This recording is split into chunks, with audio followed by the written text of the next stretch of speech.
बिस्मिल्लाहिर्रहमानिर्रहीम। अस्सलाम वालेकुम दोस्तों, मैं Marid Saleem. Welcome to my YouTube channel Novel Orchid. कैसे हैं आप सब लोग जी? तो गाइस, आज हमने रीड करना न्यू नावल। उससे पहले अगर आपने मेरे चैनल को सब्सक्राइब नहीं किया तो सब्सक्राइब कर लें, साथ में बेल आइकन भी प्रेस कर लें ताकि आने वाली वीडियो आपको मिलती रहे। वीडियो को लाइक शेयर कमेंट करना ना भूलें। चलते हैं नावल की तरफ। ये अरसल भाई कहाँ है? जुहा ने स्टेज की सेटिंग करते हुए सुहेल से पूछा। वो थके हुए थे, लाउंज में रेस्ट फरमा रहे हैं, उज़ैर ने बताया।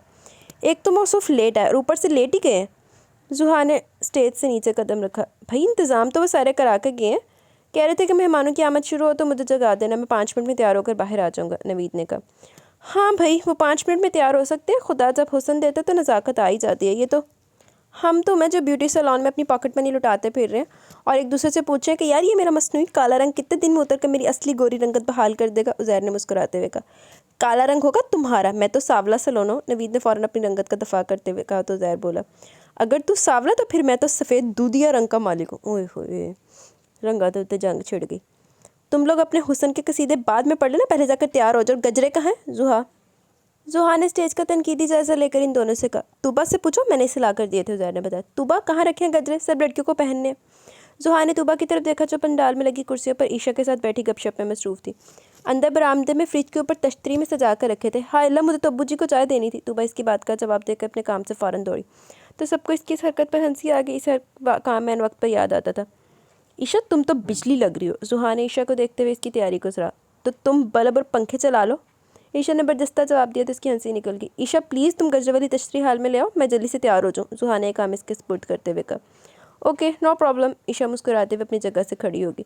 फ्रिज पर रखी गजरों से भरी तश्तरी उठाने के बाद ईशा ने हाल का रुख किया तो अचानक लाइट चली गई। वो पहली बार यहाँ आई थी और घर के रास्तों से अच्छी तरह आशना भी नहीं थी। अंतारे से हाल के कमरे की तरफ कदम बढ़ाए मगर लाउंज में जा पहुंचे। बाहर शोर मचा था। एमरजेंसी लाइट जलाओ, जनरेटर जलाओ, मोमबत्ती लाओ। और वो गजरों की तश्तरी लिए चलती हुई अचानक सोफे से जा टकराई और इसे संभलने की मोहलत ही न मिली। गजरों की तश्तरी उछलकर इसके पीछे जा गिरी और खुद सोफे पर सोए अरसल हमदानी पर मुंह के बल गिरी थी। माँ सदके चली जाए, और कोई जगह नहीं लभी डिगन हंसते। इसकी हल्की सी चीख भी निकली थी। या अल्लाह, जल तू जलाल तू, आई बला को टाल तू। या अल्लाह, ये चुड़ैल अंधेरे का फ़ायदा उठा रही है या कोई परी बगैर परों के मुझ पर फ्लाई कर रही है।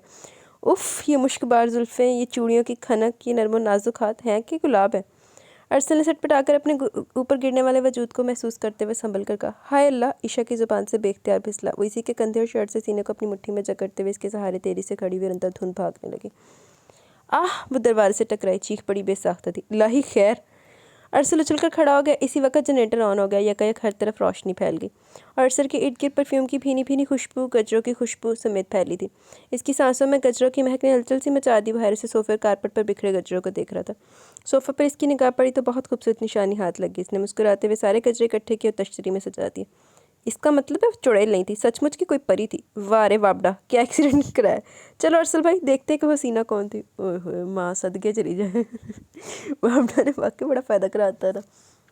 अरसल मुस्कुराता हुआ गजरों की तश्तरीली हाल में चला जहाँ तमाम कज़न्स तैयार हो चुकी थी। ईशा, गजरे कहाँ हैं? जुहा ने घबराई बौखलाई ईशा से पूछा। जहाँ तुमने बताया था वहाँ तो अब नहीं है। वो नज़रें चुराकर बोली। इसका चेहरा गुलनार हो रहा था। दिल की धड़कनें किसी तौर काबू में नहीं आ रही थी। वह एक अजनबी मर्द के सीने से जा लगी थी। अनजाने में हादसाती तौर पर मगर इसे बेहद शर्मिंदगी महसूस हो रही थी। तो कहाँ गए गजरे? तूबा को भी फिक्र लाक हुई। गजरे मेरे पास आ गए थे मुझे जगाने। ये लो, अरसल ने कनखियों से ईशा को देखते हुए कहा। तो इसका रंग उड़ गया। शर्मो हया घबराहट से इसका बुरा हाल था और अरसल जुहा और तूबा की बातों से समझ कर किस पर गिरने वाली खुशबू, इससे गले मिलने वाली महक का नाम ईशा है। और वह यही लड़की है जो जर्द और सब्ज रंग के और गेंजा के कामदार लिबास में मैचिंग ज्वेलरी और खूबसूरत मेकअप से सजी सवरी सीधी दिल में उतरती जा रही थी। थैंक यू अरसल भाई, बस अब आप भी जल्दी से तैयार हो जाए, मेहमान आने शुरू हो गए हैं। ईशा, टाइम क्या हुआ है? जुहा ने अरसल के हाथों से गजरों की तश्तरी लेकर ईशा को मुखातिब किया। Oh no. ईशा ने टाइम देखने के लिए अपनी कलाई पर बंधी रिस्ट वॉच पर निगाह डाली तो कलाई सूनी पड़ी थी। इसकी रिस्ट वॉच तो वहीं गिर गई थी शायद। क्या हुआ? जुहा ने गजरे पहनते हुए पूछा। मेरी घड़ी शायद कहीं गिर गई है और यकीनन वही गिर गई होगी जहाँ आप गिरी थी। अरसल ने इसके करीब आकर आहिस्ती से कागज सटपटाकर बोली। मैं कहीं नहीं गिरी थी। जी हाँ, वो तो बिजली गिरी थी किसी वजूद पर जिसने दिल समेत सब कुछ जलाकर राख कर दिया। अरसल ने इसके दिलकश हुस्न सभी चेहरे को देखते हुए इसके और शोखी से कहा तो घबराकर तूबा और जुहा के पास चली गई और वो मुस्कुराता तैयार होने चल दिया। ओए होए।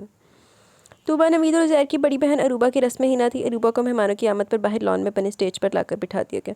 ईशा की मामा अस्मा हुसैन भी तकरीब में मौजूद थी मगर ईशा को लगा जैसे दो सबज झील सी गहरी आंखें मुसलसल इसे अपने हसार में लिए हुए। मूवी बन रही थी, तस्वीर खींची जा रही थी और असल की निगाहें इसका हैंडीकैम सिर्फ ईशा का चेहरा इसकी हरकत फिल्मा रहा था। माँ सदके चली जाए, कुड़ी डेग गई भाई, पागल ही हो गया वो पीछे हूँ। वो रूबा को मेहंदी लगाकर मिठाई खिलाकर स्टेज से नीचे उतरी तो खटाक से कैमरे के फ्लैश लाइट ने इसकी खूबसूरती को अपने अंदर खींच लिए।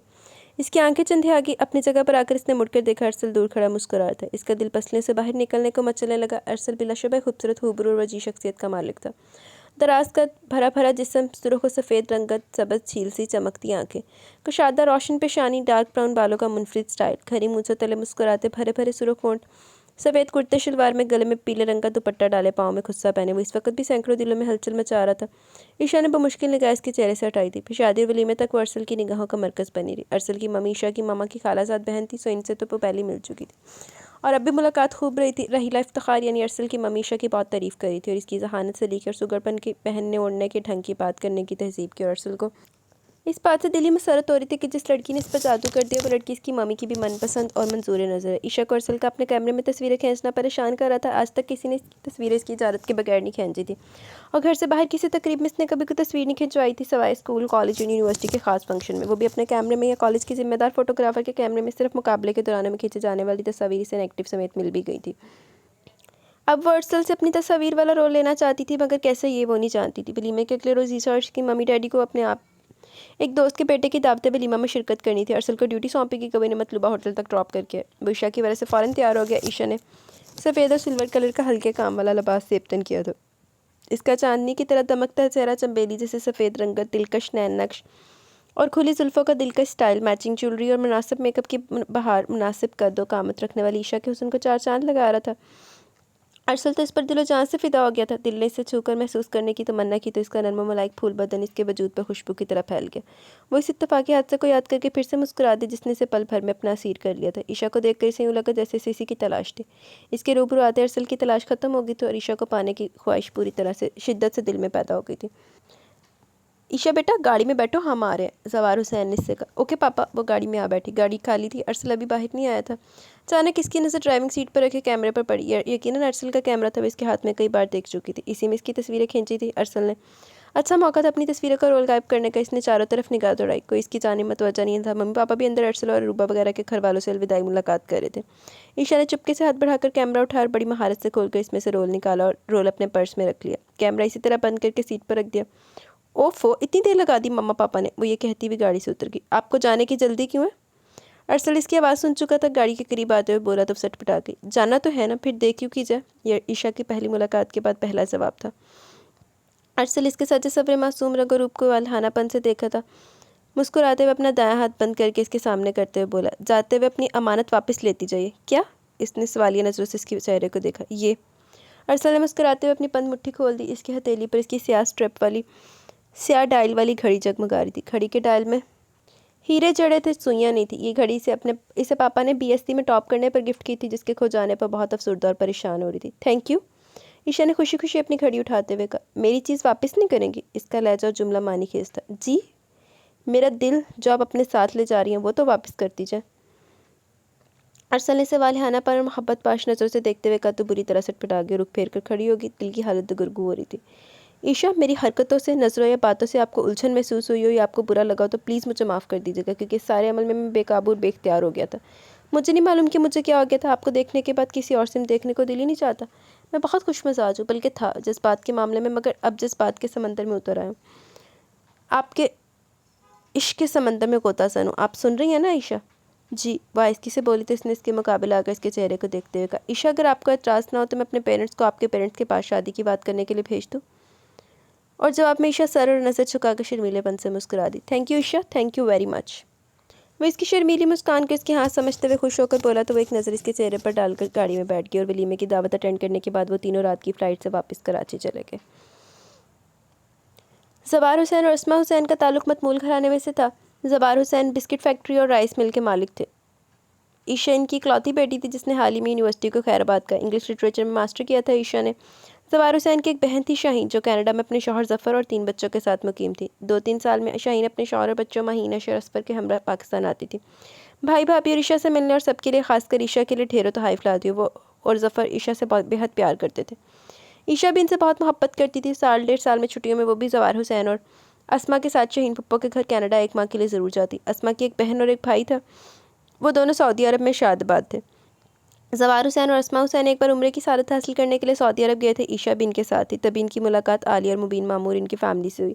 वो लोग इन्हीं के घर ठहरे थे। पाकिस्तान वो लोग पिछले 15 साल से नहीं आए थे। बस अस्मा को फ़ोन कर लिया करते थे और ईद और न्यू ईयर पर कार्ड भेज देते थे।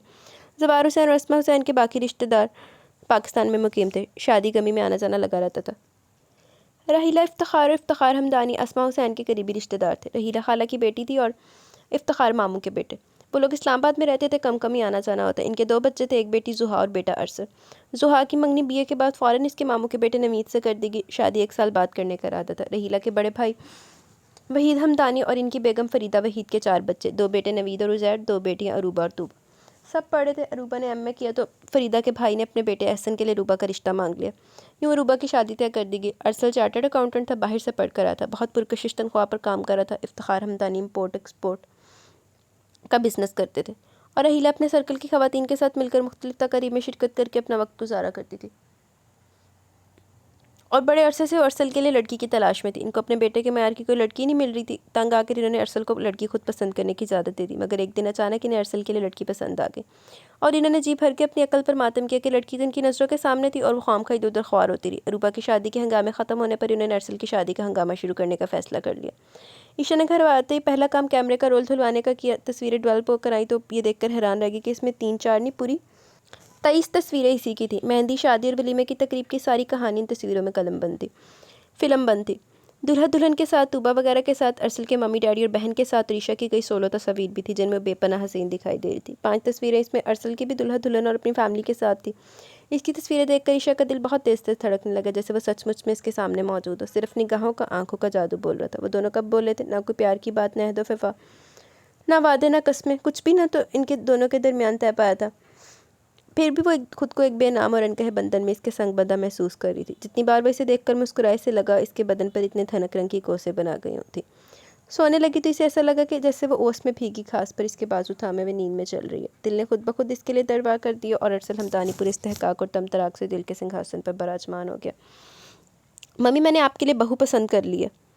रात के खाने के बाद अरसल ने सबकी मौजूदगी में टीवी लाउंज में कॉफ़ी पीते हुए इंकशाफ किया। और मैंने भी तुम्हारे लिए बीवी पसंद कर ली है। रहीला ने कॉफ़ी का सिप लेकर कहा, भाई अगर माँ बेटे ने एक ही लड़की पसंद किया तो फिर तो ठीक है, और अगर दोनों ने 2 अलग लड़कियाँ पसंद किया फिर तो टॉस करना पड़ेगा। इफ्तिखार हमदानी बोले। और टॉस मैं करूँगी, जुहा ने कहा। जी नहीं, मैं फ़ैसला कर चुका, शादी करूँगा तो इसी लड़की से जिसे मैंने पसंद किया। अरसल ने मुस्कुराते हुए कहा, चलो पहले तुम अपनी पसंद की लड़की का नाम बताओ। रहीला ने कॉफ़ी ख़त्म करते हुए कहा, इसका नाम है ईशा ज़वार हुसैन और मैंने तुम्हारे लिए तूबा को पसंद किया। ईशा मुझे भी बहुत पसंद है, सच मैंने भी अपनी इसे भाभी बनाने का सोचा था। भाई आपकी पसंद शानदार है, मुझे मंजूर है, जुहा ने खुश होकर कहा। लेकिन मुझे मंजूर नहीं है, रहीला ने संजीदगी से कहा। पहले तो कहनी सी आप ही ला भला। मम्मी ठीक है, तूबा बहुत अच्छी है, मगर मेरे दिल ने इसके बारे में इस तरह से कभी नहीं सोचा। अगर सोचा होता तो वो कब की इस घर में आ चुकी होती। मैंने ईशा के लिए दिल से फैसला किया, मैं ईशा को अपनी शरीके ज़िंदगी बनाना चाहता हूँ। अरसल ने संजीदगी से कहा तो सपाट लहजे बोली, मगर मुझे ये रिश्ता कबूल नहीं। मगर क्यों मम्मी? आप तो खुद ईशा की तारीफ़ करते नहीं थकती। इसकी सीरत, सुगड़पन, हुस्न इखलाक के गुण गा रही हैं।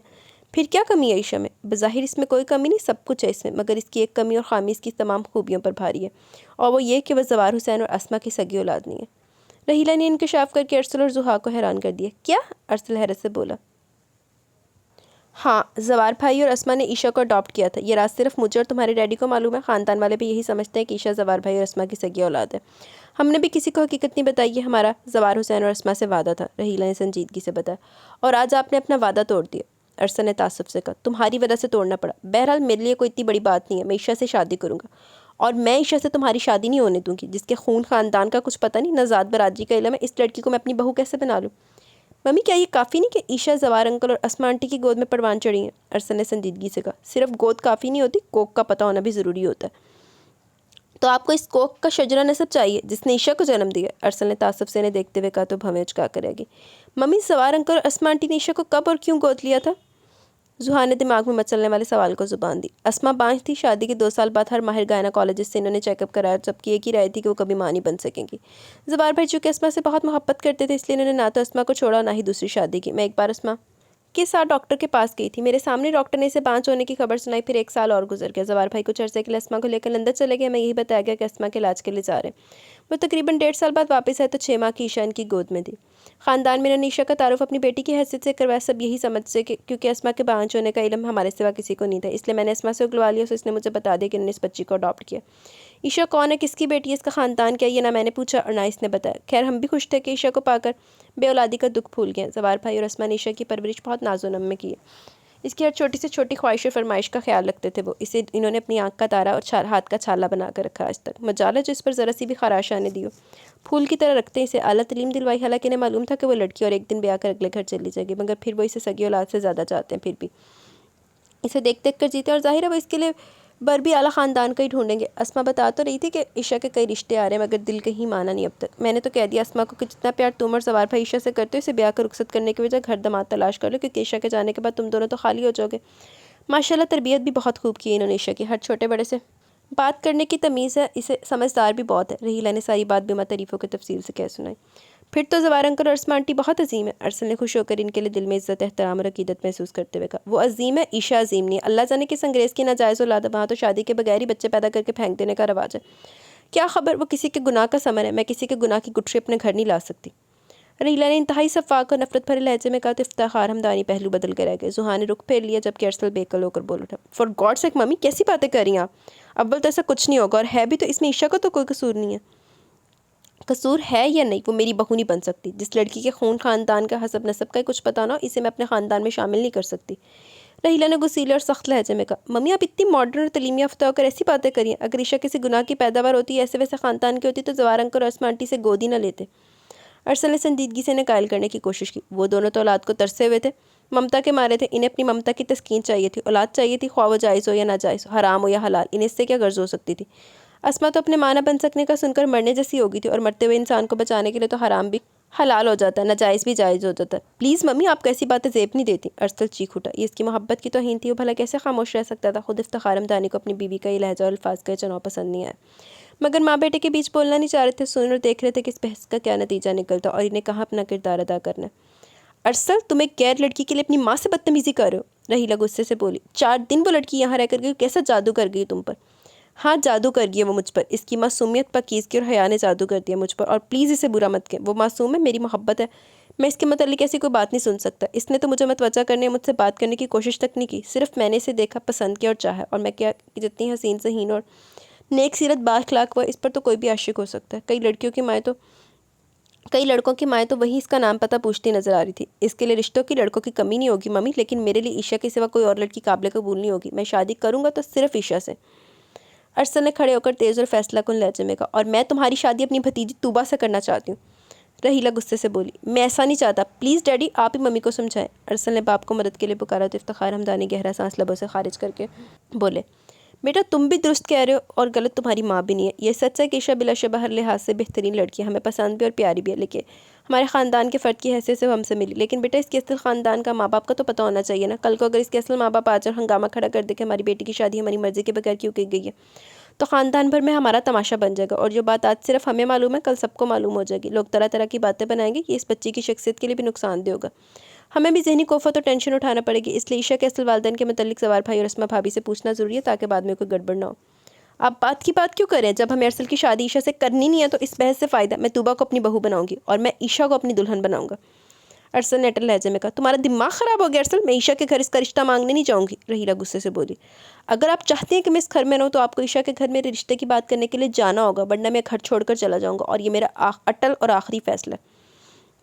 अरसल ने पूरे एतमाद फैसला कुन लहजे में कहा और वहाँ से अपने कमरे की तरफ चला गया। जुहा ने परेशान नज़र से माँ बाप को देखा। देख रहे अपने साहबजादे के तेवर, रहीला ने शोहर को शिकायती अंदाज में कहा तो मुस्कुराकर नरमी से बोले, देख भी रहा हूँ समझ भी रहा हूँ, तुम भी इसकी बात समझने की कोशिश करो। ठीक ही तो कह रहा है वो, इसकी बात मानने में क्या बुराई है। ईशा माशाल्लाह खूबसूरत है, नेक सीरत है, अला तलीम याफ्ता है। इसे अडॉप्ट करने वाली बात को अगर तुम भुला दो तो ईशा हमारे बेटे के लिए एक आइडियल इंतखाब साबित होगी। मगर मैं अपनी भतीजी को बहू बनाऊंगी, रहीला ने भी जिद बांध ली। इसके लिए तो तुम्हें बेटा भी कोई दूसरा तलाश करना पड़ेगा, क्योंकि अरसल तो माने नहीं। तुम जानती हो कि अव्वल तो बेजा ख्वाहिश फरमाइश करने का आदी नहीं है, लेकिन अगर इसे कुछ पसंद आ जाए तो इसे हासिल करने के लिए इसकी खूबसूरती और बका के लिए सर थड़की बाजी लगाने से आखिरी हद तक जाने से भी दरेक नहीं करता। ईशा के मामले में वो वैसे ही करेगा, क्योंकि इससे पहले इसने किसी लड़की के लिए अपनी पसंदीदगी का इजहार कभी नहीं किया। मैं अपने भाई से रिश्ता जोड़ना चाहती हूँ, रहीला ने कदर नरम लहजे में कहा तो संजीदगी से बोले, तुम भाई से रिश्ता जोड़ने के चक्कर में कहीं अपने बेटे से रिश्ता ना तोड़ बैठना। बेटा ना गवा देना अपना रहीला बेगम, और 3-4 बेटे तो है नहीं हमारे, एक ही बेटा है हमारा। हम इसकी खुशी का ख्याल नहीं रखेंगे तो और कौन रखेगा? इससे भी हमारी खुशी का ख्याल रखना चाहिए। आँधी अपने ही ਉਹੀ ਢਾਕਦੇ ਤਿੰਨ ਪਾਤ, जिन्ना मर्जी ਸਾਂਭ ਲਓ ਉਹਨੂੰ अपने ही समझा लो, ਉਹਨੂੰ ਓਨਾ ही है। फिर भी वही ज़बान है। रहीला मुँह बसोर कर बोली, देखो अब तुम बच्चों की तरह जिद कर रही हो। तुम ये क्यों नहीं सोचती कि ज़िंदगी तो अरसल को गुजारनी है। अगर तूबा से इसकी शादी कर भी देती हो तो वो तूबा को इसका जायज़ हक नहीं दे सकेगा। फिर जो तलखियाँ तुम्हारे और तुम्हारे भाई के दरमियान पैदा होंगी, इससे कितना नुकसान होगा। और जुहा का रिश्ता नमीद से तय, तुम्हारे भाई से तुम्हारा मुस्तकबिल में एक मजबूत रिश्ता बन रहा है। फिर वट्टे सट्टे की बात करने या ज़बरदस्ती बेटे को ब्याह कर बाकी रिश्तों में लड़ डालने से बेहतर नहीं कि तुम ऐसा काम ही ना करो जिसका नतीजा सिर्फ नुकसान और तुम्हारे भाई के ताल्लुकात में ख़राबी पर निकले। डैडी ठीक कह रहे हैं मम्मी, जुहा ने डरते डरते कहा। रहीला सर झटक कर उठी और अपने बेडरूम की तरफ चल दी। बेटा तुम्हारी मम्मी का ये अंदाज़ इस बात का इशारा है कि हमारी बातों से कायल होगी। अब वो ज़रा नखरे दिखाएंगी, फिर ईशा के घर जाने के लिए रजामंद हो जाएंगी। इफ्तिखार हमदानी ने बीवी के मूड को समझते हुए जुहा से मुस्कुराते हुए कहा तो वो खुश होकर बोली, सच डैडी? तो मैं अरसल भाई को खुशखबरी सुना दूँ? सुना दो, इससे कह दो कि ख्वाम खा मजनू बनने की ज़रूरत नहीं, हम दोनों इसके साथ हैं। तुम्हारी मम्मी का वोट भी जल्दी से मिल जाएगा, इसलिए मदद से सोए ख्वाब देखें। इफ्तिखार हमदानी ने मुस्कुराते हुए कहा, मैं अभी भाई को बताती हूँ, इनकी तुम्हारे खुशी की नींद ही उड़ जाएगी। जुहा खुशी से उठते हुए बोली। इफ्तिखार हमदानी हंस पड़े और जुहा के जाते खुद भी अपने बेडरूम का रुख किया। रहीला बेगम को भी तो ईशा के घर जाने के लिए दिल से राज़ी करना था। देखो दिल ना राज़ी होंदी या की हिसाब लगदा। आप अलिफ वाली ईशा या एन वाली ईशा? उज़ैर की ईशा से मेहंदी के फंक्शन में कही की बात अरसल को याद आई। मैं अलिफ वाली ईशा हूँ, ईशा ने जवाब दिया था और निगाह सामने खड़े अरसल पर पड़ी थी और वह इसकी मानी खेज मुस्कुराहट देखकर सटपटा गई। सुना तुमने, ये अलिफ वाली ईशा? अरसल ने उज़ैर के शाने पर हाथ रख कर ईशा को दरजीदा नज़रों से देखते हुए कहा। और ईशा अलिफ और एन का मतलब समझकर नर्वस होकर तूबा की तरफ बढ़ गई। अरसल के लब मुस्कुरा रहे थे। इसने अपने हैंडी कैम में ईशा की सरगर्मियाँ रिकॉर्ड कर रखी थी और तब से अब तक कई बार देख चुका था। कैमरे का रोल धुलवाने गया तो कैमरा रोल से खाली निकलने पर इसे बहुत उलझन हुई। इसे अच्छी तरह याद था कि रोल इसने खुद लोड करवाया था। जुहा जुहा, इसने घर आते ही से पुकारना शुरू कर दिया। जी अरसल भाई खैर है, तक गला क्यों फाड़े हैं? जुहा ने लाउंज पे कदम रखा। जुहा मेरे कैमरे में से रील तुमने निकलवाई है? नहीं तो किसने रोल निकाला? इतनी खूबसूरत और नायाब तस्वीर थी इस रोल में। मुझे क्या मालूम भाई, आपने कैमरा जहाँ रखा था वहाँ किसकी पहुँच थी, ये याद करें, शायद चोर पकड़ा जाए। जुहा ने मुफ्त मशवरा दिया। कैमरा तो सारा वक्त मेरे पास ही था, गाड़ी में एक बार ज़रा देर को रख कर गया था जब जवार अंकल और इनकी फैमिली को होटल ड्रॉप करना था। इसके बाद से मेरी अलमारी में था और अब ओ आई सी। क्या हुआ? जिसकी तस्वीरें खींची थी यकीनन वो रोल इसी ने निकाला। अरसल ने निगाहों के सामने ईशा का दिलकश हसीन से भी चेहरा आसमाया। किसने? तुम्हारी होने वाली भाभी ने। वो मुस्कुराते हुए बोला। ओ तो कल जा रहे हैं ना आप कराची? जुहा ने शौकी से मुस्कुराते हुए कहा। मैं तो काम से जा रहा हूँ, वहाँ मैं चक्कर लगाऊंगा, लेकिन परसों तो मम्मी डैडी के साथ पहुँच जाना और प्लीज़ मुझे पल पल की रिपोर्ट देना। मम्मी साथ चलने के लिए तो आमादा होगी, मगर ईशा के असल माँ बाप के मतलब जाने बगैर वो इसका रिश्ता नहीं मांगेगी। ख्याल रखना कहीं मम्मी कोई गड़बड़ ना कर दे। अरसल ने जुहा को देखते हुए संजीदगी से हिदायत दी। Okay brother. जुहा मुस्कुरा दी। कोई फूल हमारे लिए भी है कि सारे फूल गुलदान के लिए हैं? ईशा लॉन में लगी क्यारियों में से गुलाब, चंबेली और गुलदाउदी के फूल चुन रही थी कि एक मानूस मर्दाना आवाज़ इसके कानों में पड़ी। आप यहाँ? ईशा अरसल को अपने सामने देखकर हैरत से बोली। जी हाँ हम यहाँ। कैसी हैं आप? वो इसकी सूरत को महवियत से तकते हुए पूछा था। मैं ठीक हूँ, वो कहकर अंदर जाने के लिए बढ़ गई। मुझे अंदर आने के लिए नहीं कहेंगी? अरसल ने पीछे से ही पूछा। अंदर तो आप आ चुके हैं, आई मीन आइए प्लीज़। वो मानी के इस जुमला बोलकर इसे खुशी से सरशार कर गई। ईशा तुम्हारी इस बात ने मुझे बहुत हौसला दिया। अंकल आंटी घर पर ही है ना? इसके साथ चलते हुए बोला। पापा तो अभी तक ऑफिस से नहीं आए। हाँ मामा घर पर हैं। वो इसे अपने साथ अंदर ड्राइंग रूम में ले आई और अस्मा को अरसल के आने का बताकर खुद किचन में इसकी खातिर तो का एहतमाम करने मुलाजमा के साथ मसरूफ़ हो गई। अरसल चाय पी चुका तो इसने अस्मा हुसैन से मतलब की बात शुरू की। आंटी कल मम्मी डैडी और जुहा आपके घर आएंगे। ज़हे नसीब ज़रूर आए, इनका अपना घर है बेटा, अस्मा ने मुस्कुराते हुए खलूस से कहा। दरअसल आंटी इस बार वो एक ख़ास मकसद से यहाँ आ रहे हैं। ख़ास मकसद? मैं समझी नहीं बेटा। आंटी वो मेरा प्रपोज़ल लेकर आ रहे हैं आपकी बेटी के लिए। इसने नज़रें झुकाकर झिझकते हुए बताया तो वो खुश होकर मुस्कुराते बोली। ओह अच्छा, तो ये ख़ास मकसद है। बिस्मिल्लाह, ज़रूर तशरीफ़ लाएँ। आजकल ईशा के कई प्रपोज़ल आए हुए, मिल बैठ कर बात करेंगे। जिसकी किस्मत में मेरी बेटी का रिश्ता लिखा होगा इसके हक़ में फ़ैसला हो जाएगा। आंटी क्या आपका फ़ैसला मेरे हक़ में नहीं हो सकता? क्या मैं आपकी बेटी का शरीक ज़िंदगी बनने के लायक नहीं हूँ? अरसल ने ईशा के प्रपोज़ल का सुनकर बेकल होकर पूछा। अरसल बेटा माशाल्लाह तुम तो बहुत लायक और काबिल हो, तलीम याफ़ता, मुहज़्ज़ब और मेहनती हो। अपनी मेहनत से आज तुम आला ओहदे पर फाइज हो, हर लिहाज से मौजू हो। लेकिन बेटा ईशा से इसकी मर्ज़ी मालूम करना भी तो ज़रूरी है ना, और मैं ज़वार से मशवरा के बगैर तुम्हें कोई आस नहीं दिलाना चाहती। सब मिलकर सोचेंगे। मेरी नज़र में तुम ईशा के लिए बेहतरीन लाइफ पार्टनर साबित हो सकते हो, लेकिन सबकी राय ज़रूरी है बेटा, आगे जो अल्लाह की मर्ज़ी। आंटी आपसे एक रिक्वेस्ट है। हाँ हाँ बेटा कहो। आंटी अगर मम्मी आपसे कोई ऐसी वैसी बात करें तो प्लीज़ माइंड मत कीजिएगा। क्या मतलब, रहीला इस रिश्ते पर राज़ी नहीं है क्या? कुछ ऐसा ही आंटी, मैं आपसे झूठ नहीं बोलूँगा। दरअसल मम्मी मेरी शादी अपनी भतीजी तूबा से करना चाहती हैं, जबकि मैं आपकी बेटी को अपना लाइफ पार्टनर बनाना चाहता हूँ। डैडी और जुहाब भी मेरे इंतखाब से खुश हैं। ईशा पसंद तो मम्मी को भी है, लेकिन मम्मी को एक बात पर एतराज़ है। किस बात पर? अस्मा ने हैरान होकर इसे देखते हुए पूछा। ये तो मम्मी बताने की जसारत कर सकती है, मैं नहीं बता सकता, लेकिन प्लीज़ आंटी आप मुझे इनकार मत कीजिएगा, क्योंकि मैं ईशा से बहुत प्यार करता हूँ। आंटी मैं इसे कभी कोई दुख नहीं पहुंचने दूंगा। आपसे भी ये सब कहने की जसारत सिर्फ इसलिए करूँ कि मम्मी ने तो मेरी बात, मेरे जज्बात एहसास को समझने की कोशिश नहीं की, शायद आप मेरी फीलिंग्स को समझ सकें। अरसल ने धीमे, नरम और संजीदा लहजे में कहा। अरसल बेटा, मैं तुम्हारी बात समझ रही हूँ, मुझे खुशी है कि तुम ईशा को प्यार और खलूस से अपनाना चाहते हो, मगर बेटा मैं ये हरगिज़ नहीं चाहूँगी कि मेरी बेटी सिर्फ अपने शौहर की मनचाही बीवी बनकर जाए। मेरी दिली ख्वाहिश और दुआ है कि ईशा ब्याह कर जिस भी घर में जाए वो इस घर की मनचाही बहू भी, और इसे वहाँ बेटी का प्यार भी मिले। वो ससुराल वालों की मोहब्बत और मुसरतों का मरकज़ बनकर रहे। हमने अपनी ईशा को बहुत प्यार मोहब्बत से, बहुत नाज़ो नम से पाला। इसे कांटा भी चुभेगा तो हमारी रूह घायल हो जाएगी। इसलिए अरसल बेटा बेहतर यही है कि रहीला भी इस रिश्ते को दिल से कबूल करे। हम अपनी इकलौती बेटी को, बाद में सब ठीक हो जाएगा, कि मफरूज़े पर नहीं ब्याह सकते। अस्मा ने नरमी और संजीदगी से कहा। ओके आंटी, मम्मी डैडी कल आपके यहाँ आएंगे, मगर आंटी इनकार जिस तरफ से भी होगा इसमें नुकसान सिर्फ मेरा होगा। मम्मी का तो मैं सगा बेटा हूँ और आप भी मुझे बेटा कहती हैं। अब देखना ये कि एक माँ अपने बेटे को ज़िंदगी की नवीद सुनाती है, मौत की खबर देती है। इजाज़त चाहता हूँ, अल्लाह हाफिज़। अरसल अपनी बात मुकम्मल करके तेरी से बाहर निकल गया। उफ खुदा, ये लड़का इतनी शिद्दत से ईशा को चाहता है। अस्मा अपना दिल थाम कर रहेगी। ईशा कल मम्मी डैडी आएंगे तुम्हारे घर। वो जा रहा था कि राहदारी में से ईशा मिल गई। वो रुक गया और इसे बताने लगा। ईशा हया से गुलनार हो गई। ईशा हालात कैसे भी हो तुम सिर्फ मेरी हो, मेरे लिए हाँ करना, मुझे इनकार मत करना, वरना मैं जीने से इनकार कर दूंगा। आप ऐसी बातें क्यों करें, कोई बात हुई है क्या? ईशा ने फिक्रमंदी से पूछा। मैं तुमसे रात को फ़ोन पर बात करूंगा। अभी क्यों नहीं? क्योंकि मैं तुम्हारी आंखों में आंसू नहीं देख सकता। ऐसी क्या बात है? ईशा ने परेशानी से इसकी सब्ज़शीलों में देखा। है एक बात, तुम इंतज़ार करना, मैं रात को ठीक 10 बजे तुम्हारे मोबाइल पर फ़ोन करूँगा। ओके, टेक केयर, अल्लाह हाफिज़। अरसल ने संजीदगी से कहा, इस पर एक भरपूर निगाह डालकर अपनी आंखों में इसके रंग समोकर वहाँ से चला गया। नहीं, जड़ी चीज़ उन्होंने पता नहीं है, तू वो रब्बा लगना जड़ा तू दसना है हैं। रात को खाने के बाद टीवी देखते हुए अस्मा ने ज़वार हुसैन को अरसल के घर आने और उसके प्रपोजल वाली बात का बता दिया। अरसल बिलाशुबा एक अच्छा नौजवान है, काबिल है, बाइखलाक है और माशाल्लाह वजी और जमील है। हमारी ईशा के लिए बहुत बेहतरीन इंतखाब होगा। लेकिन रहीला बहन के एतराज़ वाली बात समझ में नहीं आई। आखिर इन्हें किस बात पर एतराज़ है और वो किस बात की तसल्ली चाहती है? ज़वार हुसैन ने संजीदगी से कहा। यह कल इनके आने पर ही मालूम होगा। ज़वार, रहीला का दिल से इस रिश्ते के लिए राज़ी होना बेहद ज़रूरी है, वरना हम अपनी बच्ची नहीं देंगे इन्हें। ठीक है, आप ईशा से भी बात कर लीजिएगा, इसकी मर्ज़ी भी ज़रूरी है, ज़वार हुसैन ने कहा। ईशा लाबी में टहलती हुई इनकी बातें सुन रही थी। इसे अपने माँ बाप की मोहब्बत पर रश्क आने लगा, इन पर प्यार आने लगा। वो हर मामले में इसकी पसंद और मर्ज़ी की अहमियत देते थे, इसकी राय लेते थे। इनके इस प्यार एतमाद और एतबार ने इसे पुरएतमाद और तलीमी मैदान में शानदार कामयाबियों से नवाजा था।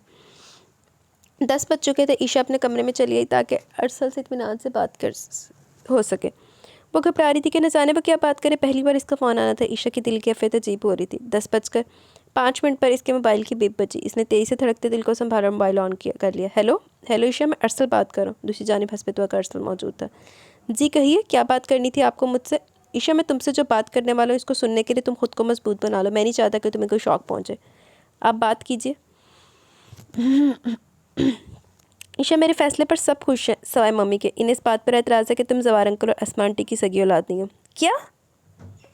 ईशा के सर पर जैसे एटम बम फट पड़ा। हाँ ईशा, इन्होंने तुम्हें अडॉप्ट किया था क्योंकि अस्मा आंटी माँ नहीं बन सकती थी। अरसल ने इसे मज़ीद वजाहत से बताया। किसने कहा आपसे कि वो माँ नहीं बन सकती? वो माँ है और इन्होंने मुझे जो मोहब्बत, शफ़क़त, अपनायत और ममता भरी आगोश दी है वो शायद आपको भी अपनी असल माँ से मैसर नहीं आई होगी। अगर इन्होंने मुझे अडॉप्ट किया था तो कोई गुनाह नहीं किया था। इन्होंने मुझे सगी माँ से ज़्यादा मोहब्बत दी है। वो इन हज़ारों लाखों माँओं से ज़्यादा अजीम है जो अपने बच्चे पैदा करके इन्हें अपनी मोहब्बत से महरूम रखती हैं, जिनके सामने इनके बच्चे बिलख रहे होते हैं, अपने कामों में अपने दिगर मशागल में मगन होती हैं। ईशा ने अपने दिलो दिमाग में चलने वाली आंधियों को नज़रअंदाज करके बहुत पुरएतमाद लहजे में कहा तो वह नरम मगर संजीदा लहजे में बोला। तुम ठीक कह रही हो ईशा, मैं भी तुम्हारा हम ख्याल हूँ। मैंने मम्मी को बहुत समझाया। अब कल वो तुम्हारे घर आकर क्या बात करती है मैं नहीं जानता। मैं सिर्फ इतना जानता हूँ कि मैं तुमसे प्यार करता हूँ। ज़रूरी नहीं कि आप जिसे प्यार करते हैं इसे अपना भी लें। बेहतर होगा आप अपनी मम्मी की बात मान लें और तूबा से शादी कर लें, क्योंकि मैं अनचाही बहू की हैसियत से आपके घर जाना पसंद नहीं करूँगी। अल्लाह हाफिज़। ईशा ने संजीदा और पुरएतमाद लहजे में अपनी बात मुकम्मल करके मोबाइल ऑफ कर दिया। तुम ज़वार अंकल और अस्मा आंटी की सगी औलाद नहीं हो, इन्होंने तुम्हें अडॉप्ट किया। अरसल के ये जुमले इसकी समातों में पिघले हुए शीशे की मानद उतरे थे। झूठ बोला अरसल ने। मैं मम्मा पापा की सगी औलाद हूँ, वो मेरे असली माँ बाप है। वो पुरनाम लहजे में खुद से हम कलाम हुई। लेकिन अरसल की मम्मी ने एतराज़ उठाया तो इसमें यकीनन कोई सच्चाई तो होगी ना। इसके दिमाग ने राय दी। अगर ऐसा है तो मम्मा पापा की बेटी नहीं हूँ तो भी मैं इनसे कैसे पूछ सकती हूँ कि मैं कौन? वो कितने हर्ट होंगे मेरी इस बात से। इन्होंने मुझे एक लम्हे को भी ये जाहिर नहीं किया, ना ये एहसास होने दिया कि मैं इनकी सगी औलाद नहीं हूँ। तो फिर भला मैं गैर मर्द की बात का यकीन करके इन्हें दुखी क्यों करूँ? वो मुझसे बेपनाह प्यार करते हैं। कोई सगी औलाद को भी आजकल इतना नहीं चाहता मेरी मम्मा पापा मुझे जितना मेरे मम्मा पापा मुझे चाहते हैं। मैं इनसे कुछ नहीं पूछूंगी, वही मेरे माँ पापा है, मैं इनसे प्यार करती हूँ। अगर मेरे सगे माँ बाप भी अब आ जाए तो वो भी मम्मा पापा को छोड़कर नहीं जाऊँगी। और रहीला आंटी ने अगर ये राज अपने बेटे बेटी को बता दे तो यकीनन वो कल हमारे घर आकर मम्मा पापा से भी मेरे असल माँ बाप के बारे में ज़रूर सवाल करेंगी। मुझे अपने मम्मा पापा को हौसला बनना है, मैंने अपनी वजह से परेशान नहीं करूँगी। ईशा ने दिल में सोचा, पलकों से आंसू मोती बन बनकर गिरते जा रहे थे। इसने आंचल से अपने आंसू पोंछ लिए। अगली सुबह रहीला, इफ्तिखार, हमदानी और जुहा जवार बिला के लाउंज में रोने का फरोज थे। चाय का दौर चल रहा था। जुहा ईशा के साथ इसका कमरा और घर देखने चली है। ईशा का दिल घबरा था। जुहा को पूरा घर दिखाने के बाद ड्राइंग रूम से मुल्हिक कमरे में जुहा को लेकर आई ताकि बड़ों के दरमियान होने वाली गुफ्तगू सुन सके। जुहा ने ज़रा सी देर में बातें सुनने के लिए ड्राइंग रूम में चली है कि अरसल की हदायत के मुताबिक इसे पल पल की रिपोर्ट जो देनी थी। जवार भाई भाभी, हम आज आपके घर एक बहुत अहम बात करने आए। इफ्तिखार हमदानी ने चाय का खाली कप मेज़ पर रखते हुए कहा। कैसी बात भाई साहब? अस्मा ने नरमी से पूछा। जानती तो थी मगर जाहिर करना मुनासिब नहीं समझा। अपने बेटे अरसल और आपकी बेटी ईशा की शादी की बात। हम ईशा बेटी को अपने अरसल के लिए आपसे हमेशा के लिए मांगने आए। इफ्तिखार हमदानी ने मुस्कुराते हुए कहा। आए क्या? भेजे गए। दरअसल अरसल को ईशा पसंद आ गई। मैं तो अपनी भतीजी को बहू बनाना चाहती थी मगर इकलौते बेटे की ख्वाहिश भी तो नहीं टाली जा सकती ना। रहीला ने अपने जहन के मुताबिक बात का आगाज़ ही गलत तरीके से किया। जुहा ने अपना माथा पीट लिया। इफ्तिखार हमदानी अलग खिजल से हो गए। जवार हुसैन और अस्मा ने एक दूसरे को देखा। फिर अस्मा कहने लगी, ईशा के कई बहुत अच्छे प्रपोजल आए हैं, हम तो मुश्किल में पड़ गए कि किसे हाँ करे और किसे ना करे। वैसे रहीला, तुम्हें किस बात पर एतराज़ है? अपनी भतीजी को बहू बनाकर लाना चाहती हो इसलिए इतनी बेदिली से ईशा की बात करी हो? कोई और वजह? वजह तो कोई और ही है, रहीला ने सपाट लहजे में कहा। तो कहो ना क्या वजह? भाभी, दरअसल हमारी बेगम साहबा ईशा बेटी के असल माँ बाप और इसके ख़ानदान के मुतल्लिक जानने के लिए बेचैन है। भतीजी का तो बहाना है। इफ्तिखार हमदानी ने फ़ौरन कहा ताकि रहीला गलत तरीके से बात ना करे, इन्हें दुख ना हो। हाँ, बता दे कि ईशा के असल माँ बाप कौन थे, कैसा ख़ानदान था इनका, तो मैं भी ईशा को अंगूठी पहना देती हूँ, रहीला ने तेज़ी से कहा। ईशा के असल माँ बाप? अस्मा ने सदमे की सी कैफियत में शौहर को देखा। इनकी अपनी कैफियत भी इनसे मुख्तलिफ ना थी। इन्होंने तो कभी सोचा नहीं था कि कभी ये सवाल भी इनसे कोई पूछ सकता है। वो तो भूल ही गए थे कि ईशा ने गोद ली है। नहीं जे इन्नी ही सीधी फिर ना दस दी, मतलब किसी को भी नहीं बताया। बता रहीला ने दसन की तो कबान दसी एडी तेरी सगी सहेली सी ने। देखिए भाई साहब, हमने आज तक ईशा को इस हकीकत से बेखबर रखा कि हमारी सगी औलाद नहीं। सच तो यह कि हम भी भूल गए थे कि हमने ईशा को अडॉप्ट किया। आप ये यकीन रखें कि ईशा एक मौजूद और शरीफ ख़ानदान की बच्ची है। इसकी रगों में नेक माँ बाप का लहू दौड़ा है। इससे ज़्यादा आप और क्या जानना चाहेंगे? जवार हुसैन ने थके थके संजीदा मगर नरम लहजे में इफ्तिखार हमदानी को देखते हुए बताया। भाई, हम मज़ीद कुछ नहीं जानना चाहेंगे। इफ्तिखार हमदानी ने मुस्कुराते हुए कहा। क्यों नहीं जानना चाहेंगे? आखिर हमें पता होना चाहिए कि ईशा के माँ बाप कौन थे, वो किस ख़ानदान का खून है, ज़ात बरादरी क्या है, हसब नसब क्या है। रहीला ने कहा तो जवार हुसैन और अस्मा ने दुख से एक दूसरे को देखा। जुहा लब काट रही थी और दरवाजे के पीछे खड़ी ईशा दरवाजे की ओर से माँ बाप की बेबसी और रंज देखकर लब फेंच रही थी। मम्मी, बताया तो अंकल ने, बस करें ना, जुहा ने कहा। तुम चुप करो, तुम्हें क्या मालूम इन मामलात का? हाँ तो अस्मा, देखो तुम बाँझ थी, तुमने लंदन से ईशा को गोद ले लिया। वो किस गोरे अंग्रेज़ का जायज़ नाजायज़ खून है, कुछ तो पता हो हमें। रहीला ने जुहा को टपट कर अस्मा से कहा तो जहाँ वो दोनों गुस्से में आ गए वहीं ईशा का जब्त भी जवाब दे गया और वो दरवाज़ा खोलकर तेरी से ड्राइंग रूम में दाखिल हुई। सबकी नज़रें बेख्तियार इसकी जानिब उठी। जवार हुसैन और अस्मा के रंग फक हो रहे थे। इन्हें खौफ था कि ईशा हकीकत जान के इनसे बदगुमान ना हो जाए, इसे दुख ना पहुंचे इस बात से। आंटी, किसी अंग्रेज़ या गोरे का खून में आपको लगती हूँ और शक्ल शुबाहत आपके बेटे की अंग्रेज़ों से मिलती है। ईशा ने रहीला के एंड सामने आकर खड़े होते हुए इन्हें देखते हुए कहा तो वो सुलग गई। ये क्या बेहूदगी है ईशा? रहीला ने गुस्से से कहा। ये बेहूदगी है तो आप जो मुझे नाजायज़ खून करार दे रही हैं वो क्या आंटी? क्या वो बेहूदगी नहीं है, तोहमत नहीं है? देखो लड़की, देखी तो रही हूँ कैसे एक अल्लाह और एक रसूल को मानने वाले इसके बंदों में हसब नसब की लाइनें खींच रहे हैं, कौन और ख़ानदान के हाशिए लगा रहा है। मेरे लिए यही पहचान काफ़ी कि मैं जवार हुसैन और अस्मा हुसैन की बेटी हूँ, लेकिन मैं किसी छोटे ख़ानदान की लड़की को अपनी बहू नहीं बनाऊंगी, रहीला ने कहा। और मुझे भी छोटे दिल, छोटी सोच और छोटे ज़रफ़ रखने वाले किसी ख़ानदान की बहू बनने का कोई शौक़ नहीं। और आपको मेरे मामा पापा की तौहीन करने, इन्हें हर्ट करने का भी कोई हक़ नहीं है। मेरा हसब नसब जानना चाहती हैं आप तो सुनिए। मेरा हसब नसब ये है कि मैं आदम और हवा की बेटी हूँ। मेरी पहचान ये है कि मैं हुजूर सल्लल्लाहु अलैहि वसल्लम की उम्मती हूँ। इससे बड़ा बाबरकत और आलीशान हसब नसब इस दुनिया में कोई और नहीं है। मैं मुसलमान हूँ, यही मेरी पहचान है। आपको मेरा हसब नसब पसंद नहीं आया तो इस मौजू को यहीं ख़त्म कर दें। ईशा ने संजीदा और सपाट लहजे में कहा तो रहीला शर्मिंदा सी होगी। ईशा बेटा, खामोश हो जाओ, अस्मा ने नरमी से कहा। मुझे बोलने दे मामा, आखिर क्या सोचकर इन्होंने आपकी मोहब्बत, खलूस और तरबियत पर शक किया? इन्हें आपकी बात का एतबार तो करना चाहिए था ना। आखिर आप रहीला आंटी की सगी खाला की बेटी हैं, इनके ख़ानदान का खून है। क्यों रहीला आंटी? वो बोलते बोलते रहीला की तरफ घूंगी। अगर आपको अपनी कज़न की बात पर, इनके शौहर की बात पर एतबार ही नहीं तो फिर तो आपका सारा ख़ानदान ही मशकूक हुआ ना। फिर तो आप सबके हसब नसब के खून का पता लगाना चाहिए, है ना।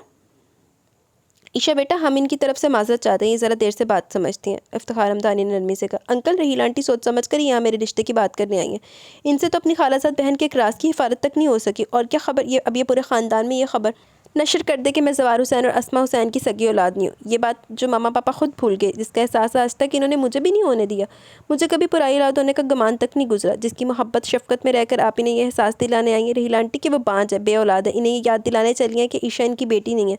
आपको किसने हक़ दिया कि आप मेरी इनकी ममता को मजरू करें? इन्हें ये एहसास दिलाएं कि इनकी गोद में जो गर्मी और हरारत है वो पराई औलाद की वजह से। वो मांगेगी, आपको कोई हक़ नहीं पहुँचता इनकी आगोश की हरारत सर्द करने का, इनकी ममता और मोहब्बत का खून करने का। मैं अगर ले पालक हूँ, अडॉप्ट की गई हूँ, तो खुदा करे कि हर बे औलाद जोड़ा बेसहारा और यतीम बच्चे को अडॉप्ट करे और इसे ऐसा ही प्यार और एतबार दे जो मुझे मेरी मामा पापा ने दिए। अगर माँ बाप इन जैसे हो तो खुदा करे कि सब बच्चों को ऐसे वालिदैन मिल जाए। मैं इन्हें नहीं छोड़ सकती, ये मेरा साहिबान है, मेरी जन्नत है। इन्होंने अपनी ममता की प्यास बुझाने के लिए अगर मुझे गोद ले लिया तो कोई जुर्म नहीं किया था। मुझे फ़ख्र है अपने मामा पापा पर, मुझे बेपनाह प्यार है अपने मामा पापा से। मेरी वजह से आप इन्हें हर्ट मत करें। अगर आपको मेरे शज्जर नसब पर एतराज़ है तो आप बखुशी अपने बेटे के लिए कोई और तलाश कर लें, हमें कोई एतराज़ नहीं है। क्यों मामा पापा? ईशा ने ज़वार हुसैन और अस्मा के दरमियान सोफ़े पर बैठ कर रहीला को देखते हुए कहा। आखिर में अपनी बात की इंतहा तस्दीक चाहिए। हाँ रहीला, ईशा ठीक कह रही है। अस्मा ने ईशा का हाथ चूमकर मोहब्बत से मुस्कुराते हुए कहा।